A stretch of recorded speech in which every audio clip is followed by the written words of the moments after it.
Morning students. आतिशमल निकेतन उच्च माध्यमिक विद्यालय की कक्षा 12 की ऑनलाइन कक्षा में मैं आप सभी का स्वागत करती हूँ। अब कक्षा 12 में जो है आपकी पाठ्य पुस्तक हमने स्टार्ट की थी, आरोह है भाग 2। आरोह है भाग 2।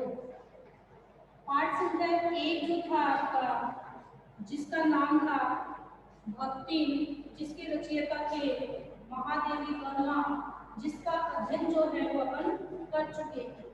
अब आज जो है पाठ संख्या 2 है, जिसके लेखक हैं जैनेन्द्र कुमार। जैनेन्द्र कुमार, इनका जीवन परिचय जो है वो अपन पढ़ेंगे। साथ ही इनके द्वारा रचित जो रचना है, जिसका नाम है बाजार दर्शन, के बारे में जानेंगे। अब जैनेन्द्र कुमार जो है, इनका जन्म कब कहाँ हुआ, इनके द्वारा कौन कौन सी रचनाएं लिखी गई हैं, इनको कौन कौन से पुरस्कार मिले हैं, उन सभी के बारे में जो है वो अपन अध्ययन करेंगे। और साथ ही इनके द्वारा रचित जो रचना है बाजार दर्शन, उसके बारे में पढ़ेंगे। तो इनका जन्म जो है सन 1905 में अलीगढ़ उत्तर प्रदेश में हुआ है। अलीगढ़ उत्तर प्रदेश, अलीगढ़ उत्तर प्रदेश में जो है इनका जन्म हुआ। अब आप अपनी पाठ्य पुस्तक में पाठ संख्या 2 जो है गद्य भाग में निकालें और जैनेन्द्र कुमार का जो जीवन परिचय है उसे देखें। जैनेन्द्र कुमार का जो जन्म है सन 1905 अलीगढ़ उत्तर प्रदेश में हुआ है। इनकी प्रमुख रचनाएं हैं परख, अनाम स्वामी, सुनीता, त्यागपत्र, कल्याणी, जयवर्धन, मुक्ति बोध। ये तो सारे क्या है, इनके उपन्यास है। जब आप इनका जीवन परिचय लिखोगे तो उसमें हेडिंग बनाओगे रचनाएं, और रचनाओं में फिर पॉइंट्स बनाओगे उपन्यास। तो उपन्यास में इनकी जितनी भी उपन्यास वो लिख दोगे। कहानी संग्रह या कहानी, तो उसमें जो उनकी कहानियां हैं कहानी संग्रह वो लिख दोगे। निबंध, निबंध में जितने भी उनके निबंध दिए हुए हैं उनके बारे में आपको लिखना है। इस तरीके से पॉइंट्स बना करके एक जीवन परिचय जो है वो आपको देना है। तो ये थे इनके उपन्यास। वातायन, एक रात, दो चिड़िया, फांसी, नीलम देश की राजकन्या, पाजेब कहानी संग्रह। अब देखो ये जो रचनाएं हैं वो क्या है, इनके कहानी संग्रह है। प्रस्तुत प्रश्न जड़ की बात, प्रस्तुत प्रश्न जड़ की बात, पूर्वोदय, साहित्य का श्रेय और प्रेम, सोच विचार, समय और हम, विचार प्रधान निबंध संग्रह इनके हैं। तो इनके निबंध संग्रह हैं, और निबंध संग्रह भी कैसे हैं, जो वैचारिक है, विचार प्रधान है। प्रमुख पुरस्कार हैं साहित्य अकादमी पुरस्कार, भारत भारती सम्मान, भारत सरकार द्वारा पद्म भूषण से सम्मानित। तो इस प्रकार से इनको ये पुरस्कार दिए गए हैं। इनका निधन जो है सन 1990 में जो है वो हुआ है। तो ये तो है इनका जन्म, और मृत्यु हुई है इनकी सन 1990 में। यथार्थ को अंतिम सत्य के रूप में तोड़कर जो अपने को विवश मान बैठ सकता है वही तो असमर्थ है। यहाँ लेखक का कहना है कि जो यथार्थ को, वास्तविकता को, अपने वास्तविकता को ही सत्य मान लेता है और विवश हो जाता है कि मैं तो कुछ भी नहीं कर सकता, तो इस प्रकार से जो है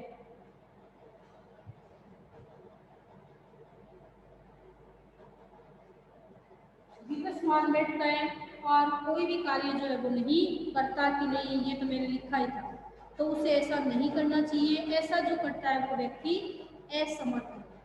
पर जिसने स्वप्न के सत्य के दर्शन किए, यानी जिसने स्वप्न देखा है, सत्य को जाना है, वो ऐसा नहीं करता है। यथार्थ की विकटता, यानी वास्तविकता की जो विकटता, विकटता यानी जो समस्या है, कठिनाई है, उससे वो डरता नहीं है। निरुत्साहित, कैसे निरुत्साहित हो सकता है, तो वो उससे डरता नहीं है, निरुत्साहित नहीं होता। निरुत्साहित यानी उसका उत्साह जो है वो कम नहीं होता है या खत्म नहीं होता है, बल्कि वो उसका सामना करता है और उसे पाने के लिए उसी उत्साह से आगे बढ़ता जाता है। और जो ऐसा नहीं करता है, यथार्थ को मान करके ही जो आगे बढ़ता जाता है वो आपके किसी भी कार्य का नहीं है, असमर्थ है, ऐसे व्यक्ति जो है वो समाज में स्थान नहीं पाते हैं।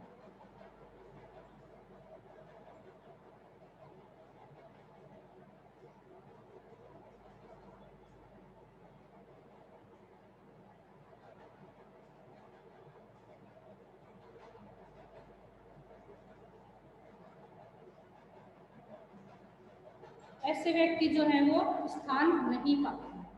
हिंदी में प्रेमचंद के बाद सबसे महत्वपूर्ण कथाकार के रूप में प्रतिष्ठित जनेंद्र कुमार का अवदान बहुत व्यापक और वैविध्यपूर्ण है। तो जनेंद्र कुमार जो हैं कथाकार हैं प्रेमचंद जी के बाद, इनका भी हिंदी साहित्य में विशेष अवदान यानी योगदान है, वैविध्यपूर्ण है, यानी विभिन्न विविधता लिए हुए है। अपने उपन्यासों और कहानियों के माध्यम से उन्होंने अपने उपन्यासों और कहानियों के माध्यम से उन्होंने हिंदी में एक सशक्त मनोवैज्ञानिक कथा धारा का प्रवर्तन किया है। तो हिंदी साहित्य में जो है उनकी देन क्या है, ये एक प्रकार के मनोवैज्ञानिक निबंधकार है। तो ये क्या है, एक मनोवैज्ञानिक निबंधकार है।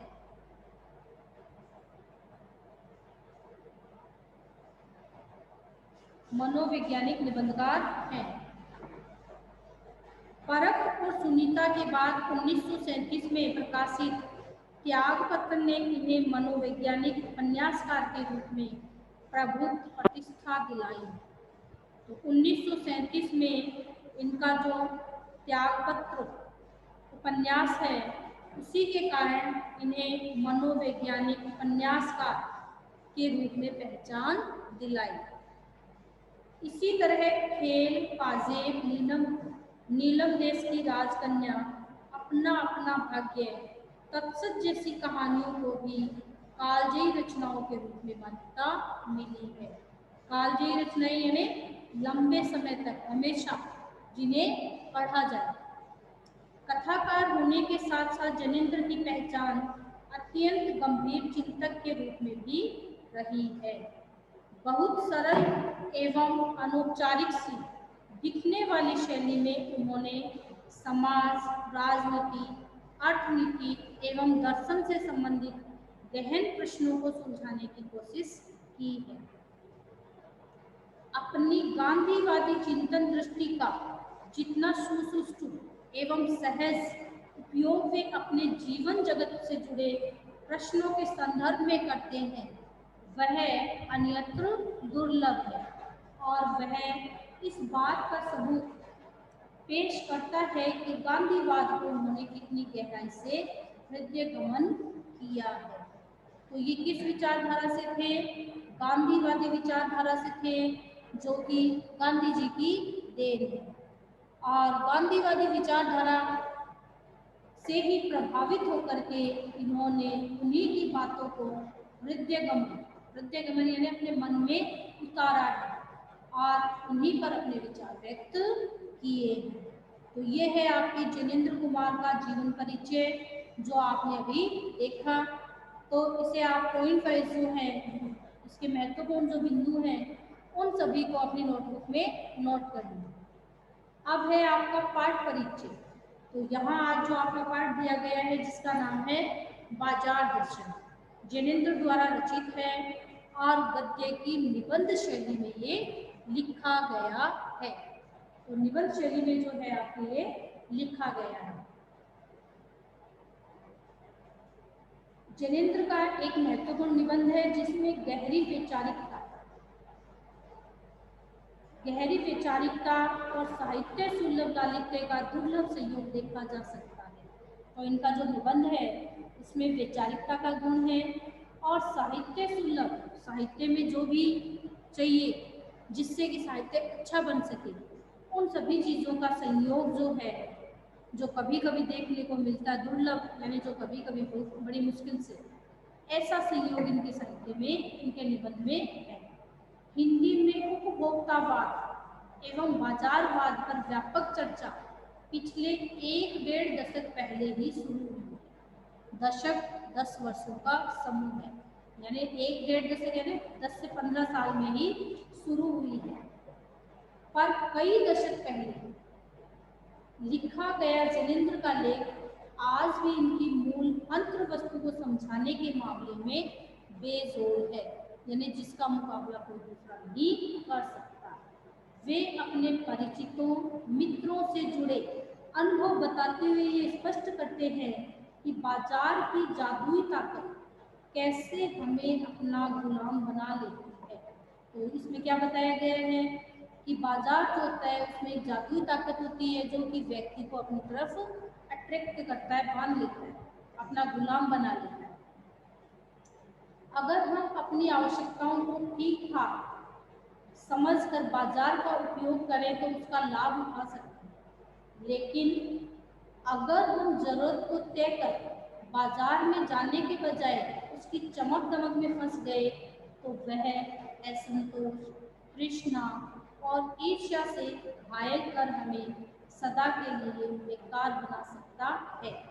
तो अगर हम बाजार को अच्छे से समझ जाएं, उसके महत्व को कि हमें जितनी ज़रूरत है उसी के अनुसार वहाँ से सामान लें, तब तो ठीक है।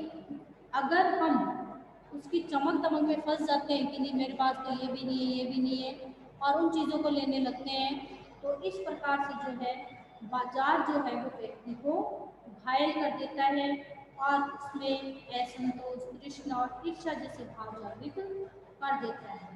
इस मूल भाव को जिनेंद्र कुमार ने भांति भांति यानी अलग अलग तरीके से समझाने की कोशिश की है, कहीं दार्शनिक अंदाज में तो कहीं किस्सा गोइयों की तरह, यानी कहीं तो दार्शनिक अंदाज में समझाया है दर्शन के माध्यम से, और कहीं छोटे छोटे किस्से सुनाकर के, कहानियाँ सुनाकर। इसी क्रम में केवल बाजार का पोषण करने वाले, यानी जो सिर्फ बाजार का पोषण करते हैं, बाजार को महत्व देते हैं, करने वाले अर्थशास्त्र को उन्होंने अनीति शास्त्र बताया कि बाजार जो है उसे अनीति शास्त्र की संज्ञा दी गई है। तो ये है आपके बाजार दर्शन पाठ का पाठ परिचय। अब स्टार्ट करेंगे बाजार दर्शन निबंध, जिसमें अलग अलग मित्रों के माध्यम से लेखक जो हैं अलग अलग तरीके से हमें इनके बारे में बताएंगे, समझाएंगे। एक बार की बात कहता हूँ मित्र, एक बार की बात कहता हूँ मित्र बाजार गए, यानी जो लेखक है उनके मित्र जो है वो बाजार गए थे कोई एक मामूली चीज लेने, पर लौटे तो एकदम बहुत से बंडल पास थे। यानी बाजार तो गए एक छोटे से सामान के लिए, लेकिन जब वापस आए तो बहुत सारी चीजें लेकर के आए।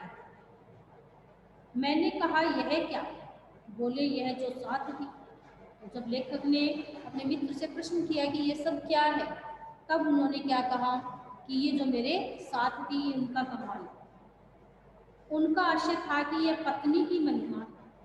तो लेखक के जो मित्र है उनका कहना है कि ये मेरी पत्नी की महिमा है, उस महिमा का मैं कायल हूँ, यानी मैं उसी से क्या हूँ, कायल हूँ, यानी उन्होंने जो कह दिया वही मुझे करना हो। आदिकाल से इस विषय में पति से पत्नी की ही प्रमुखता प्रमाणित है, यानी अपनी मर्जी चलाने में या शॉपिंग करने में मानो तो वहाँ जो है पति से ज़्यादा जो है पत्नी की ही प्रमुखता बताई गई, वो जो भी लेना चाहे, जो भी खरीदना चाहे खरीदती है। और यह व्यक्तित्व का प्रश्न नहीं, स्त्रीत्व का प्रश्न है, यानी ये किसी का व्यक्तित्व नहीं है, पर्सनलिटी नहीं है, बल्कि स्त्रीत्व है, यानी स्त्री का एक गुण है कि जो क्या करती है, किसी भी चीज़ को अधिक से अधिक मात्रा में जमा करती है। स्त्री माया न जोड़े तो क्या मैं जोड़ूँ?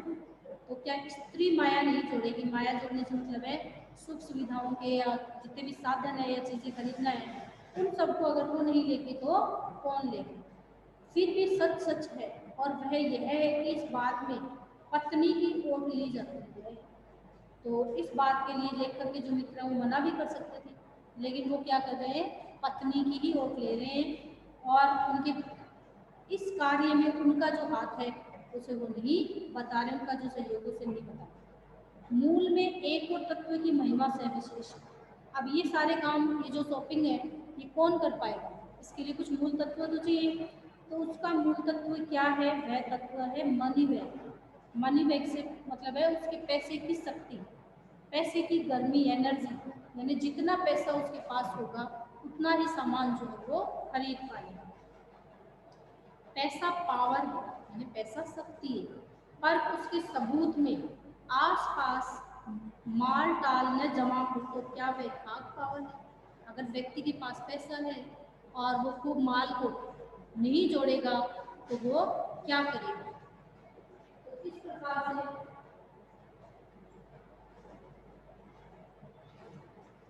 से व्यक्ति के पास अगर पैसा है और माल नहीं है तो वो क्या करेगा? पैसे को देखने के लिए बैंक हिसाब देखे, पर पैसा अगर देखना है तो बैंक का हिसाब देखेंगे, उसके बाद बैंक बैलेंस कितना है। पर माल, असबाब, असबाब यानी सामान, मकान, कोठी तो अनदेखे भी दिखते हैं। जैसे अपन देखते हैं किसी का मकान देखा और देखा देखा, हाँ बढ़िया मकान है, खूब पैसे हैं इसके पास, सामान वगैरह को देख इतना सामान है इसका, मतलब पैसे वाला है। तो इस तरीके से इन सारी चीज़ों को तो मकान, सामान और मकान भी बता देते हैं कि इनके पास कितना पैसा है। पैसे की उस परचेजिंग पावर की, परचेजिंग पावर यानी क्रय शक्ति, खरीदने की शक्ति के प्रयोग में ही पावर का रहस्य है। तो व्यक्ति के पास जितना पैसा है, जितना वो खरीदता है, क्रय करता है, वही उसका रहस्य। लेकिन नहीं, लोग संयमी भी होते हैं, संयमी यानी अपने आप पर नियंत्रण रखने वाले भी होते हैं। वे फिजूल सामान को फिजूल समझते हैं, यानी बेकार के सामान को बेकार समझते हैं। वे पैसा बहाते नहीं है, वो बुद्धिमान होते हैं और वो अपने पैसे को बिना काम में खर्च नहीं करते, नहीं बहाते हैं। और ऐसे जो लोग होते हैं वो बुद्धिमान होते हैं, बुद्धि और संयम पूर्वक वे पैसे को जोड़ते जाते हैं। अपनी बुद्धि और अपने संयम से, नियंत्रण से वो क्या करते हैं? पैसा खर्च नहीं करते हैं और उसे जोड़ते चले जाते हैं। वह पैसे की पावर को इतना निश्चय समझते हैं कि उसके प्रयोग की परीक्षा उनकी दरकार नहीं है। तो वो पैसे की पावर को समझते हैं और उसके प्रयोग की परीक्षा यानी उसे खर्च करने की परीक्षा की दरकार यानी जरूरत नहीं समझते हैं। बस खुद पैसे के जुड़ा होने पर उनका मन गर्व से भरा फूला रहता है, यानी स्वयं जो है वो पैसे से जुड़े रहते हैं, उनको जोड़ते रहते हैं और उसी से क्या है, उनका मन जो है वो खुश होता रहता है। मैंने कहा यह कितना सामान ले आए। मित्र ने सामने मनी बैग फैला दिया, यानी अपना पर्स दिखा दिया, कहा यह देखिए सब उड़ गया, अब तो रेल टिकट के लिए भी बचा तो, यानी अब तो टिकट के लिए किराया भी नहीं बचा, सारे की शॉपिंग कर ली।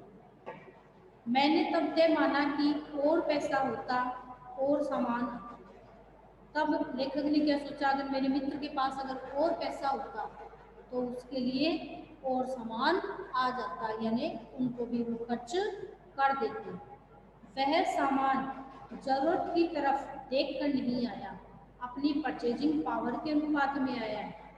तो ये जो सामान उन्होंने खरीदा है वो अपनी ज़रूरत को ध्यान में रख के नहीं खरीदा, बल्कि अपनी जो परचेजिंग पावर है, खरीदने की जो शक्ति है, क्रय करने की जो शक्ति है, उसके आधार पर आया। लेकिन ठहरिए, इस सिलसिले में एक और भी महत्व का तत्व है जिसे नहीं भूलना चाहिए। तो इन बातों में एक और पहला जो तत्व बताया गया था इसमें, वो बताया गया था मनी बैग। अब दूसरा जो तत्व है वो क्या बताया जा रहा है इसमें, एक और महत्व की बात है, उसे भूलना नहीं चाहिए, उसका भी इस कर्तव्य में बहुत कुछ हाथ है, इस कार्य में बहुत कुछ हाथ है। वह तत्व है बाजार, यानी बाजार जो है वो इस तरीके से सजा करके रखे जाते हैं कि व्यक्ति जो है वो उनकी माया जाल में फंस जाता है। मैंने कहा यह इतना कुछ ना हो ले आए, यानी ये सब कुछ जो है आप ले आए। मित्र बोले कुछ न पूछो, जो लेखक के मित्रों को कह रहे कुछ मत पूछो, बाजार है कि शैतान का जाल है। बाजार को बताया गया है शैतान का जाल, जिस प्रकार से शैतान जो होता है वो सबको अपने नियंत्रण में कर लेता है, उसी तरीके से बाजार को भी शैतान का जाल बताया गया है, जो कि व्यक्ति को अपनी तरफ खींचता है, फंसा लेता है। ऐसा सजा सजा कर माल रखते हैं कि बेहया ही हो जो न फंसे। तो बाजार में जो है सामान इतना सजा करके रखा जाता है कि मुश्किल से कोई ऐसा होगा जो कि उस जाल में ना फंसे। मैंने मन में कहा ठीक, बाजार आमंत्रित करता है कि आओ मुझे लूटो लूटो। बाजार क्या है, मूक होता है, बोलता नहीं है, लेकिन फिर भी वो व्यक्ति को क्या करता है, अपनी तरफ आमंत्रित करता, आकर्षित करता है। और क्या कहता है कि लूटो और लूटो, यानी मुझसे और ले लो सामान और ले लो, सब भूल जाओ मुझे देखो, यानी सब कुछ भूल जाओगे, आपके पास कितने पैसे हैं, आपको उन पैसे को क्या करना है, आप क्या लेने के लिए आए हैं, इन सारी चीज़ों को भूल करके और आप जो है मुझे देखो और ले लो। मेरा रूप और किसके लिए है? बाजार जो है वो कहता है कि मेरा जो रूप सौंदर्य है, यहाँ जो कुछ भी है वो किसके लिए? आपके लिए, मैं तुम्हारे लिए हूँ। नहीं कुछ चाहते हो तो भी देखने में क्या हर्ज है? अगर तुम नहीं चाहते हो फिर भी तुम्हारे देखने में कोई हर्ज नहीं है, कोई परेशानी नहीं है। अजी आओ भी, फिर भी बाजार क्या कहता है, नहीं एक बार आप आओ तो सही, अगर आपको कुछ नहीं खरीदना तो कम से कम देख ही लो। अब व्यक्ति जब देखेगा तो लालायित होगा, उसके मन में इच्छाएं जागेंगी कि मैं ये सामान खरीद लूँ। इस आमंत्रण में यह खूबी है कि आग्रह नहीं है, आग्रह तिरस्कार जगाता है। तो ये जो आमंत्रण है, इस आमंत्रण में आग्रह नहीं, बुलावा नहीं है, लेकिन इस बुलावे में क्या जगता है, व्यक्ति के मन में एक तिरस्कार की भावना जो वो जगती है। लेकिन ऊंचे बाजार का आमंत्रण मूक होता है। ऊंचे जो बाजार होते हैं उनका आमंत्रण मूक होता है, जैसे आपके मॉल वगैरह है, बड़े बड़े शॉपिंग मॉल है या आपके शोरूम है, उनका जो आमंत्रण होता है वो मूक होता है। मूक यानी बोलता नहीं है, लेकिन फिर भी व्यक्ति जब उसको देखता है तो उसके मन में चाह जगती है। चाह जगती है यानी उस चीज़ को पाने की इच्छा कि नहीं रे मेरे पास नहीं है, मुझे लेनी चाहिए। तो चाह मतलब अभाव, कमी। चौक बाजार में खड़े होकर आदमी को लगने लगता है कि उसके अपने पास काफी नहीं है और चाहिए। चौक बाजार में खड़े होकर आदमी को लगने लगता है कि उसके पास जो कुछ भी है वो काफी नहीं है, उसके पास और होना चाहिए। यानी बाजार के चौक में जब व्यक्ति खड़ा होता है, बाजार को देखता है, उसके सामान को देखता है, तब उसे लगता है कि नहीं मेरे पास बहुत नहीं है, कम है, मुझे और लेना चाहिए और लेना चाहिए। मेरे यहाँ कितना परिमित है, परिमित है यानी कम है, और यहाँ कितना अतुलित है, और अतुलित है यानी बहुत सारा, यानी बाजार में तो क्या है, बहुत सारा सामान है, और मेरे पास क्या है, कम है, परिमित है, सीमित है। कोई अपने को न जाने तो बाजार का यह चौक उसे कामना से विकल बना छोड़ दे। कोई व्यक्ति अगर अपने को नहीं जानता, पहचान पाता, तो कामना यानी पाने की लालसा से व्यक्ति को विकल यानी व्याकुल बना बैठता है, विकल बना छोड़े। विकल तो पागल, पागल ही बना छोड़ता है। असंतोष, तृष्णा और ईर्ष्या से घायल कर मनुष्य को सदा के लिए यह बेकार बना डाल सकता है।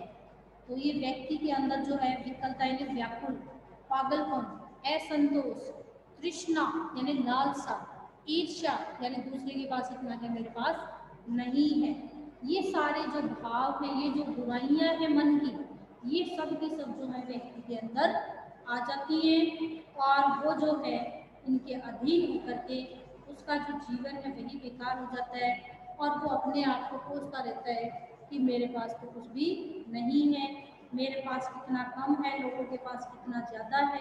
इस तरीके की भावनाएं जो है उसके मन में घर कर जाती हैं, और वो जो है उन्हीं के वशीभूत होकर के रह जाता है, और उन्नति के पथ पर जो है वो ऐसी भावनाओं के साथ आगे नहीं बढ़ पाता है। तो ये जो है बाजार दर्शन का फर्स्ट भाग है, जिसमें लेखक के पहले मित्र के बारे में बताया गया है, जो कि किस प्रकार का मित्र है, जो कि जिसके पास पैसा खूब है, बाजार जाता है एक सामान लेने के लिए, लेकिन वहाँ से बिना जरूरत का सामान खरीद करके बहुत सारा और सारे पैसे खर्च करके वापस आ जाता है, ऐसा इसमें बताया गया है। और ऐसे जो लोग होते हैं वो किस प्रकार से पैसे की जो मनी बैग है उसे काम में लेते हैं, और परचेजिंग पावर जो है, क्रय शक्ति जो है उसको नहीं समझते हैं, और बिना जरूरत का सामान जो है वो लेकर के आ जाते हैं। और इसके कारण व्यक्ति के मन में जो है बहुत सारी हीन भावनाएं जो है वो पनपती हैं। अब जो है दूसरे प्रकार के इनके जो मित्र हैं, एक और मित्र की बात है, यह दोपहर के पहले के गए बाजार से कभी शाम को वापस आए। अब यहाँ लेखक के दूसरे मित्र का उदाहरण है जो कि दोपहर के पहले से ही बाजार गए हुए थे, मार्केट गए हुए थे और शाम को वापस आए तो खाली।